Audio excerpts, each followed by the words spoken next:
روز 6 ایول در دوشنبه در دایره همایش کاسه هزار ملاقات سه جانبه سران کشورهای تاجیکستان، پاکستان و افغانستان برگزار می شود. در این ملاقات که با اشتراک پرزیدنت امام علی رحمان، نخست وزیر نواز شریف و پرزیدنت اشرف غنی صورت می گیرد، مسائل مربوط به همکاری های میان سه کشور در بخش سیاست، اقتصاد و امنیت بررسی می گردد. در آستانه این نشست چند ساعت پیش دیدار گفتگوی نواز شریف، نخست وزیر پاکستان با پرزیدنت امام علی رحمان در قصر ملت جریان گرفت. کارشناسان بر اینند که سفر سروزیر پاکستان به تاجیکستان در شرایط نچندان آسان سیاسی داخل پاکستان صورت میگیرد. برای صحبت در این موضوع ما به استودیو بشیر احمد، همکارمان از رادیو مشعل بخش پاکستانی رادیو آزادی را دعوت کردیم. خوش آمدید برای صحبت. و تا جای ما میدانیم اوضاع داخلی هر کشور خواه و ناخواه به وضع روحی رهبر آن تاثیر میرساند. خب بگید سفر نواز شریف به تاجیکستان در کدام وضعیت انجام می شود؟ تشکر. وزیر نخست پاکستان در یک حالت عظیم دوشنبه می شود که داخل سیاست داخلی پاکستان مشکلات زیادی دارند، خصوصا به وزیر نخست پاکستان. اونا یک دوسیه، یک پرونده دارند در محکمه که اپوزیسیون میخواهند که وزیر نخست پاکستان نواز شریف و فامیلیشان باید به محاکمه شوند و امو مشکلاتی که و الزاماتی که و اتهاماتی که دارند به حساب پولشویی و فساد اداری اونا باید جواب بدن. و مثلا اگر ما ببینیم او طرف افغانستان هم مشکلات امنیتی دارن و رئیس جمهور محمد اشرف غنی در یک وقت در یک حالت عظیم تاجیکستان می شوند که اونا مشکلات زیادی به حساب تروریسم و دهشت افغانی در داخل دارند.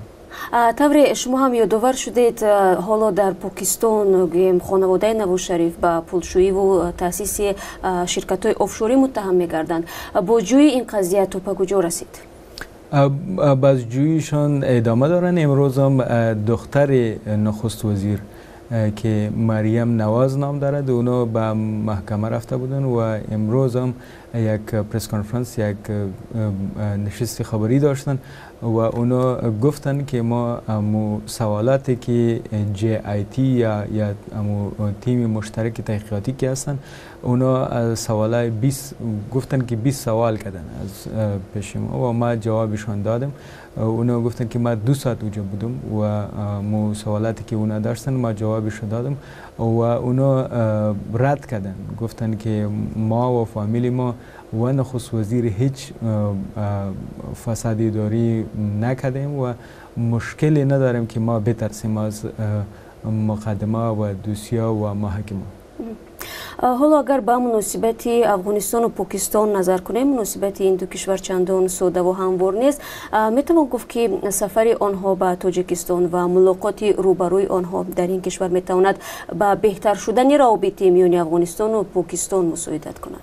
این یک چیزی است که رئیس جمهوری افغانستان محمد اشرف غنی بارها صحبت کرده و گفته که پاکستان میتواند که از افغانستان، از رای افغانستان که اونا پول میگه برش که یک بریج است، یک پول است بین کشور پاکستان و کشورهای آسیای میانه و پاکستان میتواند که از این به حساب اقتصادی بهره‌مند شوند و اونا میخواهند که یک مشکل تروریسم که هستن و با یک نفع و با یک شراکت داری اقتصادی مبادل شود و با می خاطر مردم در افغانستان و خصوصا رئیس جمهوری افغان و محمد اشرف غنی متیقن است که اگر پاکستان بخواهند میتونن که از این طریق مشکلی که بین هر دو کشور است و یا بین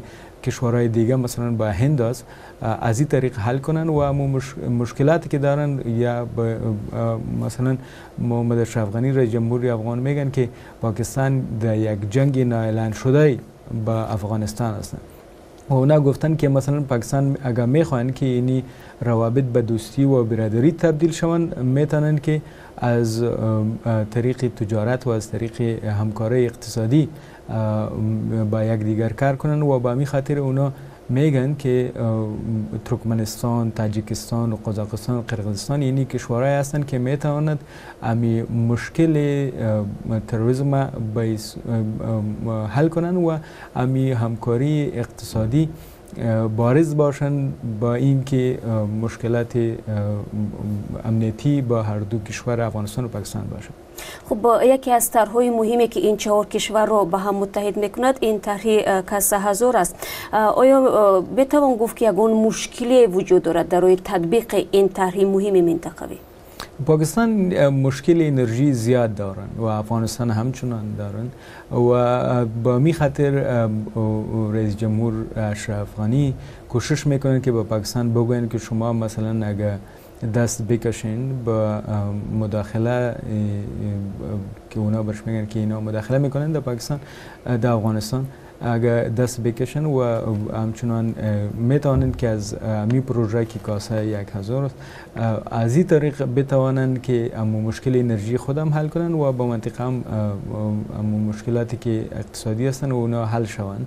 اما مشکلات عملی شدن این پروژه این است که طالبا وجود دارند، داعش که یک گروه نو هستند، اونا در شمال کشور در شمال افغانستان حال بسیار فعال هستند و می توانند که مشکلات به کشورهای آسیایی معنا هم ایجاد کنند و می خاطر اینی مشکل است. مثلا هر چیزی که اگر هر پروژه اقتصادی اگر عملی می شود اول باید کاری امنیتیشان باید تکمیل شود و مشکلاتی که امنیتی که دارن اونا باید حل شوند. بعد از این پروژه اقتصادی تکمیل شده میتوانند.